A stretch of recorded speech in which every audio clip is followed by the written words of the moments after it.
Hi guys, my name is Arthi and welcome back to my channel.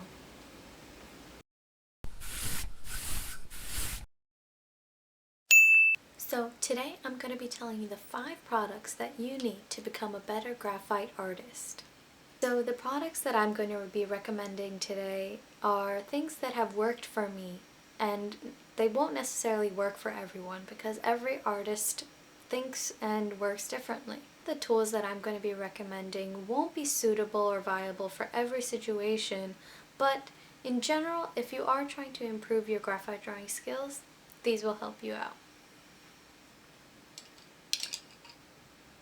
So to start, we're going to be talking about one of the products that I get the most questions about. That is the mechanical pencil. So I currently use the Graph Gear 5000 pencil from Pentel. I like it because it's easy to keep a grip on it while you're drawing. But what a lot of people don't understand is that your mechanical pencil is only a vehicle for the lead that you're using. So people ask me all the time to recommend them a mechanical pencil to do their technical sketches before they go down and add real detail to a drawing. But what matters more is what lead goes into your pencil. So the lead that I'm going to recommend to you guys is the Pentel 0.5. And why I like the size 0.5 specifically is because up to maybe around an A2 size paper, you're able to get pretty good detail with this fine of a pencil. If you go any bigger, you might have some trouble when you're trying to add small details like within the eye or plan out how some of the hair is going to lay. So that's why I think 0.5 is a good size. Now this lead is actually HB, so we're going to talk about it a little bit later about what HB actually means, but I think you want to start your mechanical pencil sketch for any drawing that you do with either HB or 2B lead, because anything darker is going to be harder to rub away later when you're actually adding detail to a drawing. Now that you have an initial sketch done with your mechanical pencil and whatever lead of your preference, the next most important tool that you're going to need are value pencils. These are the 2 value sets that are in my current rotation. So this is the Derwent graphic set for specifically sketching, and it's a set of 12 pencils, which looks like this. Oh, some of them are missing, but you know what, it's okay. And this is the Raffine set of 12 pencils, and looks like that inside. It's not as nice of a case, but you still get the same set of pencils. So why do you need 12 pencils? When you're doing graphite drawing, everybody's probably heard of the term HB because that's what our standard writing pencils are in. But there's a whole spectrum of hardness, H, and blackness, which we want to use when we're doing a graphite sketch. So these sets or packs of pencils give us a broader spectrum of value for when we want to add depth to our drawings. For beginners, I definitely suggest going with pencil sets that have over 8 pencils, just so that you can have a bigger range. When you're trying to add fine details to a drawing, you would want to use H pencils. And when you're wanting to add more darker tones or values to a drawing, you'd want to use B pencils.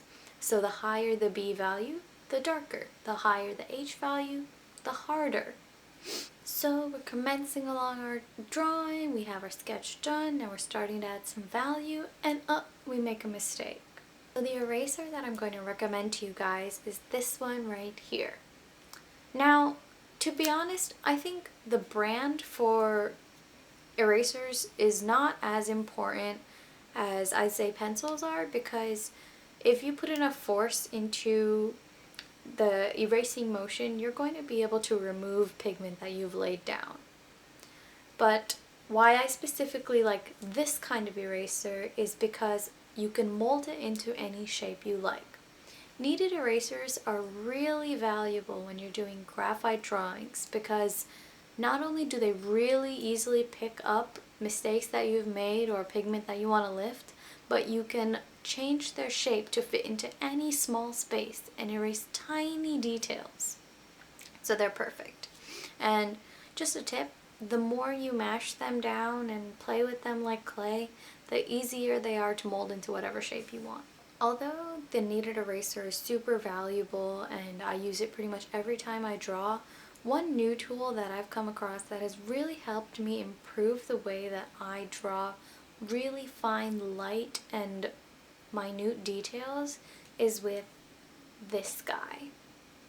So this is the Tombow Monozero elastomer eraser, and basically it's like a click pen that has an insertable eraser inside that is very small in diameter.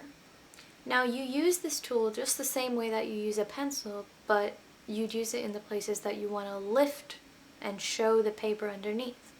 So I think just the design of this eraser makes it so easy to use. It's as if you're drawing strokes in hair, you can draw with the eraser. So what I think makes graphite drawings more realistic is the blending and how you get things to flow seamlessly within your value spectrum. And I think that each person to person has a preference as to what tools they like to use to blend, and it also is a cost factor that goes into what you can actually use. And I know that a lot of beginners like to use simple things like cotton buds, tissues, even their fingers. Taboo. Because when the brush... But what I would recommend are these brushes. These are actually Filbert paintbrushes, and why I recommend them for blending your graphite is because they're pretty densely packed, the hairs of the brush, so you're really able to move pigment that you've laid down and blend it over areas that don't have any pigment on them. The paintbrush that you end up buying doesn't actually have to be high-end or anything, but you just have to make sure that the bristles are densely packed, because when the bristles are loosely packed, like brushes that you'd use for say watercolor, you don't actually get as much force on the paper. You just end up brushing the very top layer of what's on the paper. All throughout school, whenever I would use blending tools and my fingers and tissues and Q-tips for graphite drawings, I was always so unsatisfied about how uneven the textures would come out. But with brushes, you have so much control over where and how you move pigment around. Record. Done. Yeah. Okay. Okay. So the last recommendation that I have for you guys is not actually graphite, but I think it really adds another dimension to your graphite drawings. And that is ink. So here I have the Faber-Castell Artist Pitt pens in black, and I have a Muji gel ink pen. Now, why I think these are great is when you have a graphite drawing, you do have to note that the blackness of a pencil was never going to reach an ultimate black color.